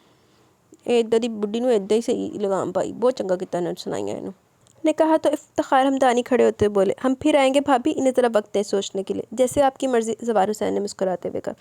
ईशा तुम मेरी भाभी बनोगी, हम जल्दी आएंगे। जुहा ने ईशा से गले मिलते हुए आहिस्ती से कहा। वो मुस्कुरा दी। दिल में इसके इनकार से बेकली सी फैल गई थी। अजीम आत्म की सी कैफियत थी, अंदर से अपनी कोई कीमती शय गंवा दी हो। अरसल का चेहरा बार बार निगाहों के सामने आकर आंसुओं को दावत दे रहा था। दिल कह रहा था इसने इनकार करके अच्छा नहीं किया, अपने प्यार को खुद ठुकराया, मगर वो ये मानने को तैयार नहीं थी कि इसे अरसल से प्यार हो गया था। समातों में अरसल का कहा हुआ जुमला गूंजा, मुझे इनकार मत करना वरना मैं जीने से इनकार कर दूंगा। नहीं, इसने तड़प कर कहा तो इसके दिल ने इसे एहसास दिलाते हुए कहा, ईशा तुम अरसल से प्यार करती हो इसीलिए तड़प रही हो, अगर इसे कुछ हो गया तो इसकी जिम्मेदार अरसल की मम्मी होंगी, मैं नहीं। एतराज़ इन्होंने उठाया था, मैंने नहीं। मुझे कबूल करने से इनकारी वो थी, मैंने तो अपनी और अपने मामा पापा की लाज रखी है। रीला आंटी मुझे कबूल करने को आमादा नहीं थी, जता रही थी कि अरसल की ख्वाहिश पर आई है तो मैं क्यों खुद को गिराती। इसके दिमाग ने जवाब दिया और वो आंखें साफ करती हुए अपने कमरे में चली गई। ये दिन भी देखना था हमें, कितनी संगदिली से रहीला ने हमारी बच्ची को नाजायज़ औलाद होने का ताना दिया, कितना हर्ट हुई होगी हमारी ईशा। अस्मा ने रोते हुए कहा। ईशा है कहाँ? ज़वार हुसैन ने सरदार भरते हुए पूछा। अपने कमरे में होगी, हमें इसके पास जाना चाहिए, न जाने इसके दिल पर इस इंकशाफ के बाद क्या कैफियत बीत रही होगी। रहीला बेगम ने हद कर दी। ज़वार हुसैन ने फिक्रमंदी और तासुफ से कहा, मेरा तो दिल चाह रहा था कि रहीला की ज़ुबान काट दूँ, गुस्सा तो मुझे भी बहुत आया, मगर ईशा बेटी के जवाब ने मेरा गुस्सा ठंडा कर दिया। अगर वो ज़रा सी भी बाज़मीर और इखलाकी जुर्रत की मालिक हुई तो अपने कहे पर ज़रूर नादिम होगी। ज़वार हुसैन ने संजीदगी से कहा, मुझे तो डर है कहीं ये बात सारे ख़ानदान में न फैला दे कि हमने ईशा को गोद लिया। काश अरसल ने ईशा से शादी का ख्वाहिश का इजहार ही ना किया होता, या रहीला ही आला ज़ल्फ़ी का सबूत देती। राय को पहाड़ बना के रख दिया, हम तीनों को दुखी करके चली गई। अस्मा अपने आंसू पोंछते हुए बोली, अस्मा बेगम ये दुनिया, और दुनिया में कोई राज हमेशा राज नहीं रहता, एक ना एक दिन हर राज खुल के सामने आ जाता है। फिक्र न करें, मुझे यकीन है कि ईशा बेटी की बातें सुनने के बाद वो ये राज किसी और से कहने की हमाकत नहीं करेंगी। हाँ, अरसल बहुत काबिल लड़का है, इसके वालिद तो दोबारा आने का क्या कर गए। अगर हीला बेगम ईशा को दिल से कबूल करने पर राज़ी हो जाती तो हमें इस सिलसिले में ईशा की मर्ज़ी भी पहले से मालूम कर लेनी चाहिए। अगर वो अरसल को पसंद करती तो हम अरसल के घर वालों को ईशा के असल माँ बाप के मतलब सच सच बता देंगे। ज़वार हुसैन ने नरम और संजीदा लहजे में कहा, आप ठीक कह रहे हैं, मैं ईशा से बात करूँगी। आज परसों बाद मुझे बांझ होने का एहसास हो। मैंने तो ईशा पर अपनी तमाम मोहब्बत और ममता लुटा दी थी, फिर भी। अस्मा बहुत दुखी लहजे में बोली, आंखें छलक पड़ी। अस्मा, आप दूसरों की बात क्यों दिल पर ले रही हैं? ईशा ने तो ऐसा कुछ नहीं कहा, बल्कि इसने तो हमारा मान बढ़ाया। चलें आंसू साफ करें और ईशा से बात करें, न जाने इसकी क्या हालत हो रही होगी। ज़वार हुसैन इनके शाने पर हाथ रखकर नरमी से कहा तो आंसू पहुँच कर ईशा के कमरे में चलिए। ईशा बेटा, नाराज़ हो हमसे? इन्होंने इसके पास बेड पर बैठते हुए प्यार से पूछा तो इसने नफ़ी में सर लिया। नहीं तो बेटा, मैं तुम्हारी मामा ही नहीं दोस्त भी। मुझे एक बात सच सच बताओ। पूछे मामा। बेटा, क्या तुम अरसल को पसंद करती हो, इससे प्यार करती हो? पसंद और प्यार का तो मुझे नहीं पता मामा। हाँ, इन्होंने वहाँ से हमें रुखसत करते हुए मुझसे कहा था कि मैं अपनी मम्मी डैडी को लेकर आऊँगा। तब से अब तक दिल खुद ही इंतज़ार करने लगा था, लेकिन अगर वो आपको कबूल नहीं है, मैं इनकी मम्मी को कबूल नहीं, तो मैं रिश्ता हरगिज़ कबूल नहीं करूँगी। मैं सबको खुश देखना चाहती हूँ, किसी एक फ़र्द की खुशी या मर्ज़ी से ससुराल नहीं जाना चाहती, बल्कि मैं आपको और पापा को छोड़कर कहीं नहीं जाऊँगी। मैं शादी नहीं करूँगी। वो बोलते बोलते रो पड़ी तो उसमें ने तड़प कर इसे अपने सीने में छुपा ली, इसके सर पर बुसा दिया। इसी वक्त ज़वार हुसैन भी दरवाजे पर दस्तक देकर अंदर चले। ईशा बेटा, ये तो दुनिया का दस्तूर है, बेटी बड़ी हो जाए तो ब्याह नहीं पड़ता। बेटियों को तो नबियों मुल्लियों ने भी सदा अपने घर बिठा कर नहीं रखा। शादी तो चंदा तुम्हारी होनी है। हम चाहते कि तुम्हारी मर्ज़ी भी हमारे फैसले में शामिल हो। अस्मा इसके सर पर हाथ फेरते हुए पुरनम आवाज़ में बोली, मामा, आप और पापा मेरे लिए जो भी फैसला करेंगे मुझे कबूल होगा। जीती रहो, खुश रहो, अल्लाह तुम्हें हर आफत, मुसीबत और परेशानी से महफूज रखे। अस्मा ने इसका माथा चूमकर दुआ दी तो ज़वार हुसैन ने दिल से आमीन कहा। ईशा बेटा, तुम हमसे अपने असली माँ बाप के बारे में नहीं पूछोगी? ज़वार हुसैन इसके सामने बैठकर नरमी से इस्तफसार कर रहे थे। मेरे माँ बाप आप हैं, मुझे किसी और को अपने मामा पापा नहीं कहना। मैं आपकी बेटी हूँ, पापा हूँ ना मैं आपकी बेटी। वो रोते हुए इनसे पूछ रही थी। हाँ, तुम हमारी बेटी हो, बस हम तुम्हें जन्म देने के रुतबे से महरूम रहे, वरना तो तुम हमारी ही बेटी हो। हमारी आंखों का नूर हो, हमारे दिल का सरूर हो। तुम तो हमारी जान हो ईशा बेटा, तुम तो हमारी खुशियों की अलामत हो, हमारी मोहब्बतों का मरकज़ हो। ज़वार हुसैन ने इसका चेहरा अपने हाथों में भरकर इसे देखते हुए भीगती आवाज़ में कहा तो इसने इनसे इनके हाथों को चूम लिया। आई love you papa, I love both of you. I love you बेटा, I love you too. Zawar Hussain ने इसकी पेशानी चूम कर इसे अपने सीने से लगा लिया। तीनों देर तक रोते रहे, फिर जब संभले तो ज़वार हुसैन ने ईशा को आंसू साफ करते बताया, ईशा बेटा इस पर आपकी फुप्पो फुप्पा और इनके बच्चे पूरे 2 माह के लिए हमारे आ रहे। सच पापा फुप्पो आ रही हैं? वो खुश होकर बोली तो उन्होंने मुस्कुराते हुए इंकशाफ किया।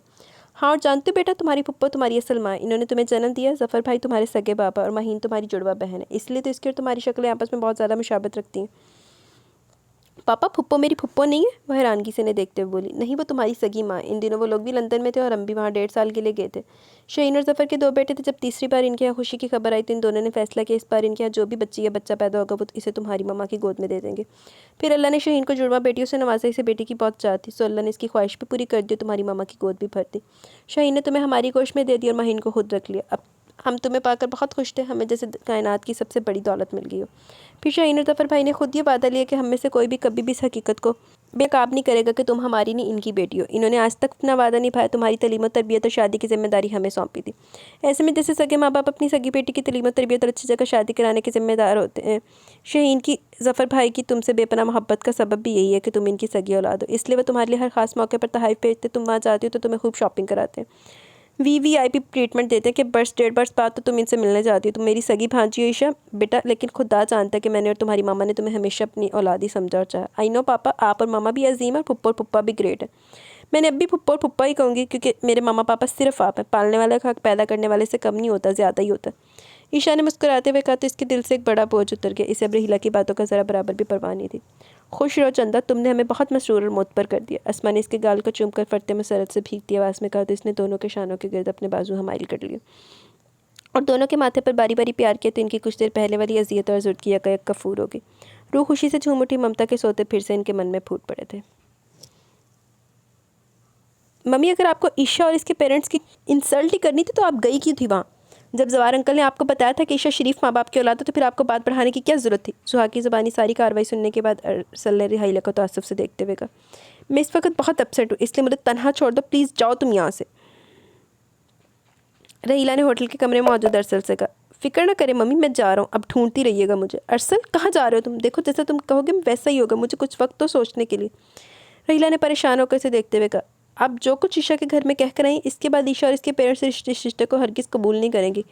और यार सब्र कर, हम दोबारा जाएंगे, सब ठीक हो जाएगा, ज़रा जज्बाती होने की ज़रूरत नहीं है। इफ्तिखार हमदानी जो जुहा के साथ वहीं मौजूद थे इसकी बात सुनकर नरमी से बोले, ठीक, लेकिन मम्मी अब की बार दिल से ईशा को कबूल करने वहाँ जाइएगा क्योंकि मैं शादी के बाद ईशा के साथ आपका मनफी रवैया कबूल नहीं करूँगा और ईशा को लेकर लहदा घर में शिफ्ट हो जाऊँगा। अरसल अपना फैसला सुनाकर चला गया। रहीला बेबसी से मुठ्ठियाँ भेजती रहेगी। डैडी अब क्या होगा?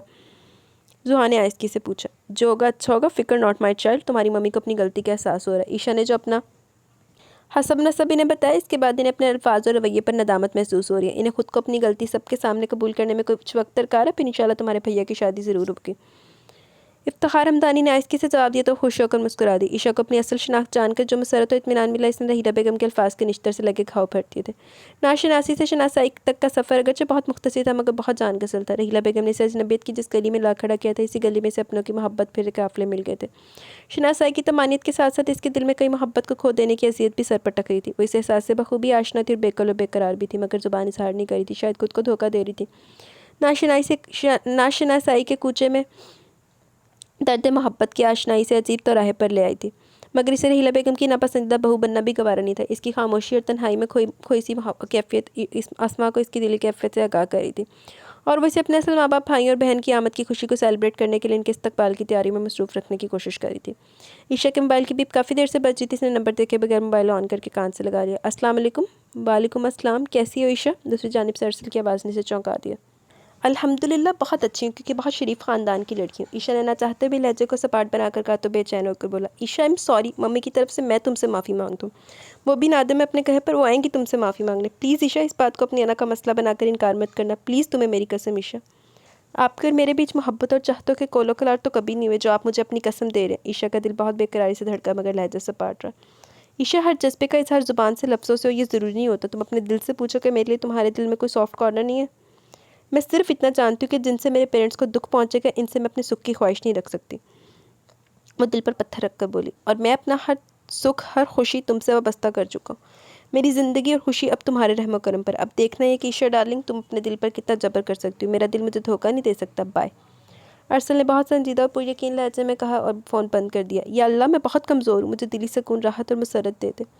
ईशा ने पूर्णम लहजे में दुआ की। ये दुआ दरअसल अरसल की मोहब्बत और मिलन से मशरूत थी। शाहीन, ज़फ़र, हमीद अपने तीनों बच्चों असफर, अशर और माहीन के हमरा कराची पहुंच चुके थे। सवार हुसैन और उस्मानी ने इस बात से आगाह कर दिया कि बवजह मजबूरी ने ईशा को असल बात बताना पड़ गई। लिहाजा इस बार वो ईशा से पुप्पा बनकर नहीं, माँ बाप बनकर मिले और असफर, अशर, माहीन भी कज़न्स की बजाय बहन भाइयों की तरह मिले।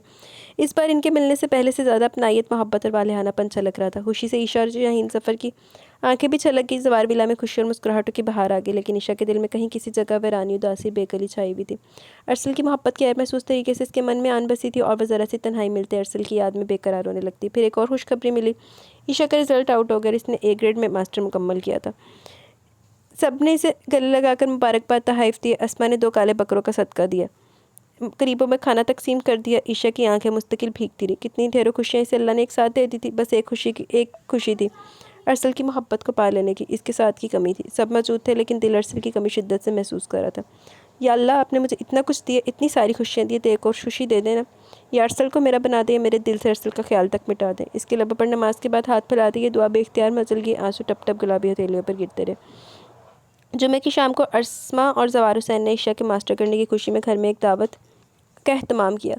शहर में मौजूद सभी करीबी अजीज़ रिश्तेदारों और दोस्तों को मदऊ किया। ईशा रोज़ पिंक कलर के जॉर्जेट के हल्के से सफ़ेद मोतियों के झुलमिल करते शलवार कमीज़ में, दुपट्टे में सफ़ेद पर्ल का ज्वेलरी सेट पहने से लीके से बाल संवारे बेपनाह हसीन दिखाई दे रही थी। शाहीन, ज़फ़र और अस्मा ने इसकी खास तौर पर नज़र उतारी। वाओ डियर ट्विन सिस्टर, आज तो तुम किसी पर बिजली बनकर गिरोगी। महीने से देखते हुए कहा। वो खुद भी बहुत प्यारी लग रही थी। वो तो मैं पहले गिर चुकी हूँ। ईशा ने अरसल की सूरत को तसव्वुर की आंख से देखते हुए अंधेरे में इस पर ठोकर लगकर गिरने के मंजर को याद करते हुए कहा। अच्छा, तो मुझे बताया भी नहीं। बताओ कौन है वो? महीने से घूरा। वो है सब्ज़ आंखों वाला। ईशा ने हैरत से अपनी आंखों के सामने अरसल को आते देखकर ख्वाब की सी कैफियत में कहा। तो महीने फ़ौरन इसकी आंखों के ताक़ुब में देखा और वाकई अरसल था। स्याह पैंट कोट, सफ़ेद शर्ट, सुर्ख टाई में बेहद वजी और शानदार लग रहा था। ज़ुहार, हीरा और इफ्तिखार हमदानी भी इसके बराबर में आ रहे थे। अरसल भी ईशा को देख चुका था। बेख्तियारी इसके कदम इसकी जानिब उठ के। ये तो बहुत डिसेंट बंदा है, तुम्हारे साथ बहुत जचेगा। महीन ने अरसल को देखते हुए ईमानदारी से राय दी। वो नर्वस हो रही थी, दिल उथल पुथल हो रहा था। महीन को अस्मा ने आवाज़ दी तो वो इसकी तरफ बढ़ गई। ईशा बुत बनी लॉन में खड़ी अरसल की तके जा रही थी, जिसके करीब ऐन सामने आकर रुक गया था। अरसल ने इसे प्यार से देखते हुए कहा। आज मैं तुम्हें हमेशा के लिए खुद से मंसूब करने, आपने देर कर दी। उसे सताने को संजीदगी से बोली। क्या मतलब? अरसल का रंग फक होने लगा। घर में यह तमाम ये मेहमानों की आमद देख रहे हैं आप? हाँ, मगर ये सब किस सिलसिले में? मेरे निकाह के सिलसिले में। इसने नज़र झुकाकर शर्माते हुए जवाब दिया। दौर फिटे मुँह मुंडे नू टैक टू कराना तू। क्या? नहीं, ये नहीं हो सकता, मैं ये नहीं होने दूंगा। अरसल का दिल डूबने लगा। ये सब मेरी मर्ज़ी से हो रहा है। झूठ बोल रही हो तुम मेरे सिवा किसी को नहीं चाह सकती, किसी और को नहीं अपना सकती। अरसल ने जारहाना अंदाज में तेज़ लहजे में कहा। इसके वजूद में इसकी इन बातों ने तूफ़ान बर्पा कर दिया। खुशफहमी है आपकी, वो बददस्तूर संजीदगी से बोली। ये देख रही हो? अरसल अपने कोट की जेब में से एक चाकूनुमा चीज़ निकाली। ये तो नाइफ चाकू है शायद नहीं, यकीनन ये नाइफ है। अगर तुम मेरी वाइफ ना बन सकी तो ईशा डियर, मैं तुम्हारे सामने इस नाइफ से अपनी शेरक काट लूँगा। इसकी धार बहुत तेज़ है, देखना चाहोगे? अरसल ने नहायत संजीदा और ख़तरनाक लहजे में कहा। तो ईशा की तो जैसे जान ही निकल गई। बुरी तरह सहम गई। इसे अंदाज़ा नहीं था कि अरसल इसके मामले में इस कदर संजीदा और शिद्दत पसंद हो चुका है। नहीं प्लीज़, आप फेंक दे इसे। आप ऐसा कुछ नहीं करेंगे, मैंने तो मजाक किया था। वो घबराई हुई आवाज़ में बोली। क्या? जी, ये तकरीब मेरे इम्तिहान में पास होने की खुशी में मुनक्किद की गई है। तुमने तो मेरी जान ही निकाल दी थी। खैर, तुम्हें इस मजाक की सज़ा ज़रूर मिलेगी। वह सुकून का सांस लेकर इसे खफकी से देखते बोला। क्या करेंगे आप? वो परेशानी से पूछी थी। निकाह करेंगे हम आपसे, आज और अभी। आपके इस मजाक को सच बना देंगे, ठीक है ना? अरसल ने मुस्कुराते हुए कर जाने के लिए कदम बढ़ा दी। अरसल, इसने सटपटाकर पुकारा। बस थोड़ा सा इंतज़ार कर लो, तुम्हें मिसेस अरसल बना लो, फिर बात करूँगा मैं तुमसे। अरसल ने इसकी तरफ देखते हुए अपने चेहरे पर हाथ फेरते हुए बदला लेने का इशारा करते हुए और तेरी से अंदर चला गया, जहाँ राहीला अपने रवैये की ज़वार हुसैन और उस्मा से माफ़ी मांग चुकी थी। ईशा भी अंदर चली महीने से देखते बोली। तुम्हारे रिश्ते की बात हो रही है इस डैशिंग हीरो से, मुबारक हो। मुझे डर लग रहा है। ईशा ने सचमुच घबराहट और डर महसूस करते हुए कहा। कम ऑन ईशा, सच बड़ा मज़ा आएगा तुम्हारी शादी अटेंड करने का। महीन ने इसके गले में बाहें डालकर कहा तो वह ज़बरदस्ती मुस्कुरा दी। ज़वार भाई और अस्मा, अगर आप दोनों ने मुझे सच्चे दिल से माफ़ कर दिया तो मेरे अरसल को अपनी फर्जंदी में ले लें।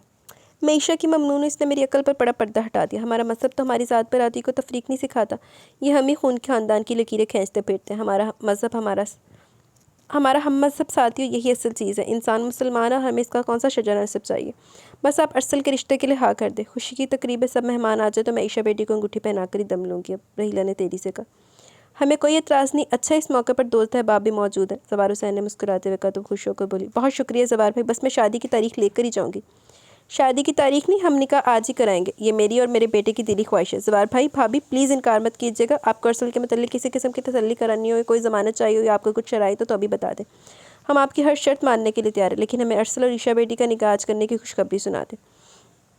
इफ्तिखार हमदानी ने अरसल का हाथ थामे संजीदगी से कहा। भी निकाह वाली बात अरसल ने अंदर आकर इनसे चुपके से कर ली थी। वो तो पहले इसकी खुशी चाहते थे, फिर घर में तकरीब का एहतमाम भी था, सो फ़ौरन मान गए। भैया आप लोग तो हथेली पर सरसों जमाने की सी बात करें। हमें अरसल पसंद है, लेकिन ईशा के असल माँ बाप से भी तो पूछना ज़रूरी है ना। जवार हुसैन ने संजीदगी से कहा तो हीला ने नरमी से कहा। सवार भाई आप ही ईशा के बाप है, आपने इसे पाला पोसा, इसकी बेहतरीन परवरिश की है, आपको इसकी शादी का फैसला करने का पूरा हक हासिल है। आप मुझे शर्मिंदा ना करें। यकीन करें भाई, मैं ईशा को जुहा जैसा ही प्यार दूंगी। वो मेरे घर में बहू बनकर नहीं, बेटी बनकर राज करेगी। हमें आपकी ज़ुबान पर एतबार है। अच्छा, शहीन और जफ़र भाई को तो आप जानती हैं ना। जवार हुसैन ने ड्राइंग रूम में मौजूद अपनी बहन और बहनों की तरफ देखते हुए इनसे पूछा। जी हाँ, शहीन आपकी बहन और जफ़र भाई इनके शौहर हैं। इनके बच्चों से भी आप मिल चुकी हैं। अस्मा ने हाँ माशाल्लाह सब बहुत प्यारे हैं। महीन तो हूबहू ईशा की हमशक्ल है, रहीला ने मुस्कुराते हुए जवाब दिया। वो इसलिए कि महीन ईशा की ट्विन सिस्टर है, अस्मा ने मुस्कुराते हुए बताया। क्या महीन और ईशा? रहीला के साथ साथ इफ्तिखार हमदानी और अरसल भी हैरत ज़दा थे। जी हाँ, ईशा मेरी बहन शहीन की बेटी है। इसने हमारी खालिया गोश्त में अपनी ममता का एक फूल सजाया था, जिसकी खुशबू से हमारा आंगन महक रहा है। जवार हुसैन ने मुस्कुराते हुए इन पर इंकशाफ किया तो रहीला खुश होकर अपनी जगह से उठी, शहीन को गले लगा लिया।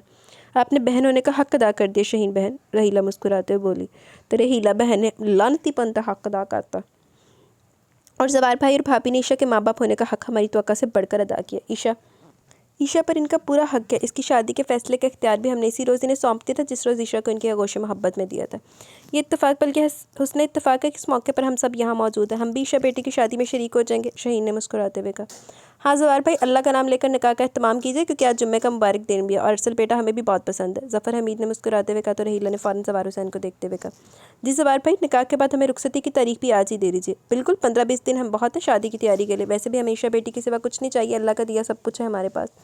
इफ्तिखार हमदानी ने मुस्कुराते हुए कहा। आप लोग तो हमारा आंगन खाली करने का तहैया किए बैठी हैं। हमारा तो अभी से दिल डूबा जा रहा है, ये सोच कर के हमारी बेटी हमें छोड़कर चली जाएगी। ईशा के बगैर हम क्या करेंगे? आसमा ने पुरनम लहजे में कहा। दरवाजे पर खड़ी ईशा जो सारी बातें सुन रही थी, खुद पर काबू न रख सकी और रोती हुई अपने कमरे में चली गई।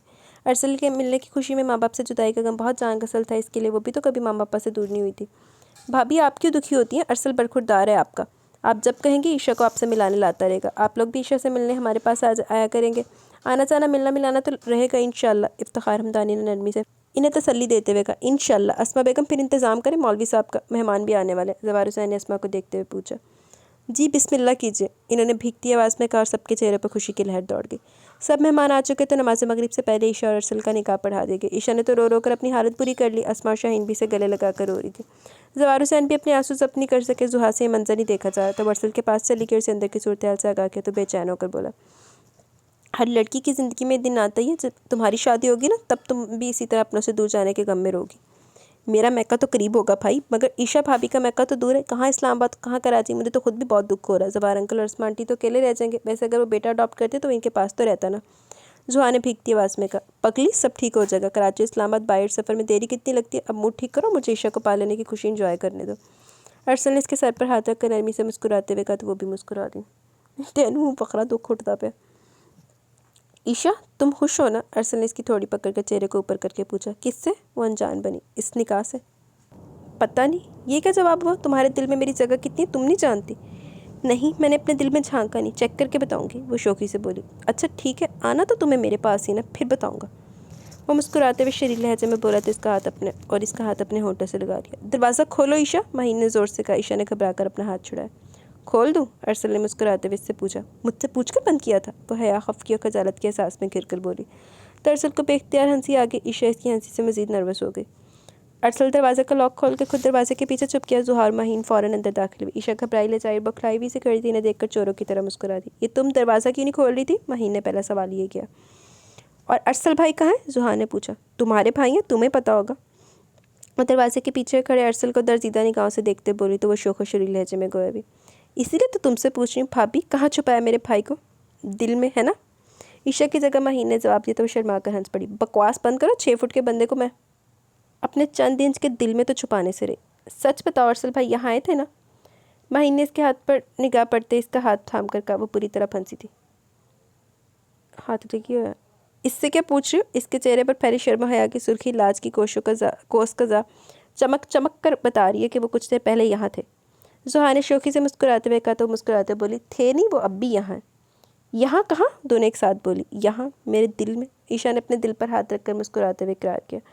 ओहो, दिल में? माहीन और जुहा ने एक दूसरे को देखते हुए बड़े शौक अंदाज में कहा। थैंक यू गर्ल्स, तुम्हारी वजह से ईशा ने बिलाकर वो बात कह ही दी जो मैं इसकी ज़ुबान से सुनना चाह रहा था। Thank you Isha. अरसलीन के सामने आते हुए खुशी से मुस्कुराते हुए कहा तो ईशा शर्म से सुरख पड़ गई। बेख्तियारी में वो भूल ही गई थी कि वो दरवाजे के पीछे खड़ा। आप अभी तक यहीं निकले यहाँ से? ईशा ने सटपटा कर कहा। कमरे से तो निकल जाएंगे पर दिल से कैसे निकालेंगे? अरसल ने शौकी से कहा। वो शर्मा कर रुख फेर गई और इन तीनों की शौक हंसी से फिजा में जल तरंग बजने लगे।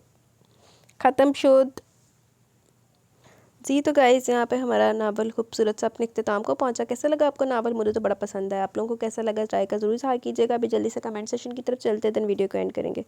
साइम वहीद वालेकुम अस्सलाम। ज़बरदस्त, थैंक यू साइम वहीद वालेकुम अस्सलाम। अल्हम्दुलिल्लाह मैं ठीक हूँ, आप कैसी हैं? सादिया सिस्टर आपसे ईमान उम्मीद और मोहब्बत नावल की रिक्वेस्ट की थी, परमिशन ले लें और पढ़ दें। जी परमिशन लेंगे ज़रूर सादिया, लेकिन अगर तो लॉन्ग नावल है तो फिर अभी मेरी तरफ से माजरत, अगर तो शॉर्ट हुआ तो फिर पढ़ देंगे, ठीक है? Thank you Sadia.